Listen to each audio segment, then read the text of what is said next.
व्यापारी दिलों की धड़कन बड़े भाई और हमारे कॉटन ब्रोकर एसोसिएशन के हरियाणा के प्रधान, जिन एसोसिएशन के प्रधान नवगठित जो हमारे व्यापार मंडल संस्था की इकाई का हमने गठन किया, महासचिव भाई अश्विनी बंसल जी और हमारे कोषाध्यक्ष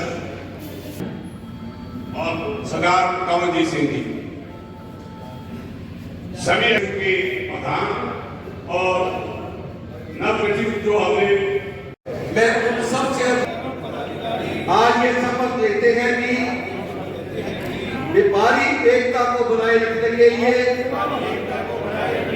हमारे प्रदेशाध्यक्ष श्री भजन दास गर्ग व जिलाध्यक्ष मैं आज हमें दी गई व्यापार मंडल का कार्यक्रम का आयोजन किया गया, क्या मुद्दे यहाँ रखे गए? कल ही केंद्र सरकार ने कई वस्तुओं पर जीएसटी टैक्स की बढ़ोतरी की है। यहाँ तक कि बच्चे जो पॉपकॉर्न खाते हैं, इस सरकार ने उस पर भी जीएसटी लगा दी। जब से देश आजाद हुआ है तब से अब तक कभी कपड़े पर टैक्स नहीं था। इस सरकार ने कपड़े के ऊपर भी 5% जीएसटी लगा दी। रेडीमेड कपड़ा उसके ऊपर 18 व 28% जीएसटी कल की तारीख के अंदर सरकार ने लगाने की घोषणा की है।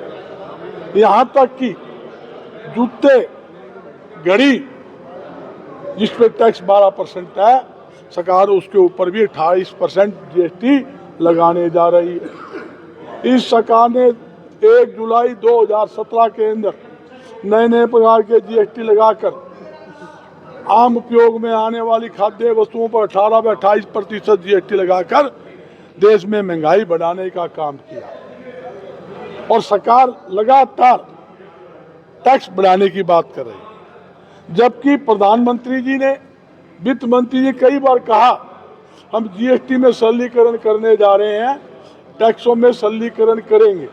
सरलीकरण करने के बजाय कोई गरीब आदमी पुरानी गाड़ी ले, उसके ऊपर भी 12% जीएसटी था, ये 18% कर दिया। मेरी सरकार से यही अपील है, सरकार टैक्सों में सरलीकरण करे, प्रदेश में बेरोजगारों को रोजगार दिलाने के लिए, व्यापार में उद्योग को बढ़ावा देने के लिए ज़्यादा टैक्सों को कम करे, टैक्सों की दरें कम की जाए, इंस्पेक्टरी राज से मुक्ति दिलाई जाए और अफसरशाही पर लगाम लगाई जाए। जब तक टैक्स की दरें ज़्यादा होगी और इंस्पेक्टरी राज रहेगा तो यूँ समझ लो व्यापार व उद्योग पिछड़ता जाएगा। मैं आज सरसई के अंदर आपके सामने जो व्यापारी सम्मेलन हुआ, सारे स्टेट के प्रधान आपने देखे यहाँ मौजूद थे, हरियाणा स्टेट के प्रधान भी थे, मगर आज हालात क्या है? आज यहाँ सरसई के अंदर कॉटन की कितनी फैक्ट्रियाँ बंद होकर राजस्थान में चली गई। गवार की कम से कम बोल लो 95% गवार की फैक्ट्रियां बंद होगी, दाल मिलें बंद होगी, आल मिलें बंद होगी, राइस मिलें बंद होगी। तो ऐसे उद्योग बंद होंगे तो बेरोजगारी बढ़ेगी।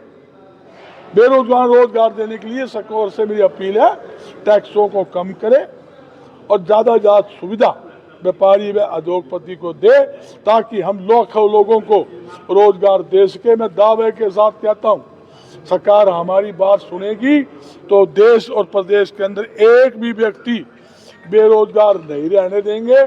हर बेरोजगारों को उद्योग के माध्यम से, व्यापार के माध्यम से हम रोजगार देंगे। सरसई के अंदर यूँ बता दो कितने नए उद्योग आए आपके सामने। उद्योग बंद हुए हैं, इतने जरूर है, पलायन हुए वो तो हुए हैं, नया उद्योग नहीं लगा। यही समस्या है, सरकार को इसकी तरफ मंथन करने की जरूरत है। सर, व्यापार मंडल लगातार प्रदर्शन भी करता रहा है, चाहे वो किसानों की बात करें चाहे व्यापारियों की बात करें। क्या जीएसटी में जिस तरीके से दरें बढ़ाई गई हैं, इसको लेकर कोई व्यापार मंडल नई रणनीति अपनाएगा? देखिए, कल ही फैसला लिया और आज ही हमने आपके सामने हमारा प्रतिनिधि सम्मेलन था। आज हमने पूरा खाका तैयार किया, मैंने सारी बात आपके सामने रखी। हम जल्दी ही एक राष्ट्रीय स्तर का प्रतिनिधि सम्मेलन करेंगे और जिसके अंदर पूरे देश के हमारे जो प्रतिनिधि है उसको बुलाकर अगली रणनीति तैयार करेंगे। अगर सरकार व्यापारियों के साथ जाती करेगी, टैक्सों में बढ़ोतरी करेगी, गरीबों को मुंह का निवाला छीनेगी, तो हम जरूर सड़कों पर उतर के आंदोलन करेंगे। ये वो सरकार है जिसे चीनी, आटा, आपके सामने कपड़ा, दूध, दही, अन्य वस्तुओं पर जो कभी टैक्स नहीं हुआ करता उस पर भी टैक्स लगाकर गरीबों को मुंह का निवाला छीनने का काम इसके अंदर सरकार ने किया है। ये बहुत बड़ी एक समस्या है। देखिए सुनो, मैं तो एक बात कहूँगा, सभी को अपनी सीमा में रहना चाहिए। अगर मेरा दुकान 100 गज की है तो 100 गज तक बनाए, फालतू ना बनाए। और जहाँ तक इस शहर के विकास में अपना योगदान दे, ये व्यापारी है चाहे रिहाइश का एरिया है। और दूसरी बात, तो जो अधिकारी सेवा सलूक लेने के लिए, पैसे खाने के लिए नाजायज तक करते हैं, उनका इलाज होना चाहिए। सरकार को उनके खिलाफ सख्त कार्रवाई करनी चाहिए। कई ऐसे लोग हैं पैसे खाने के चक्कर में नाजायज नोटिस दे देते हैं, रोडों पर निकल जाते हैं और कहते हैं सामान उठा, वो गलत है। जो कानून के दायरे में काम होगा, हम सरकार के साथ हैं और किसी प्रकार के कोई व्यापारी के साथ जाति करेगा तो उसके खिलाफ हम अधिकारी के खिलाफ कार्रवाई करेंगे, इसमें कोई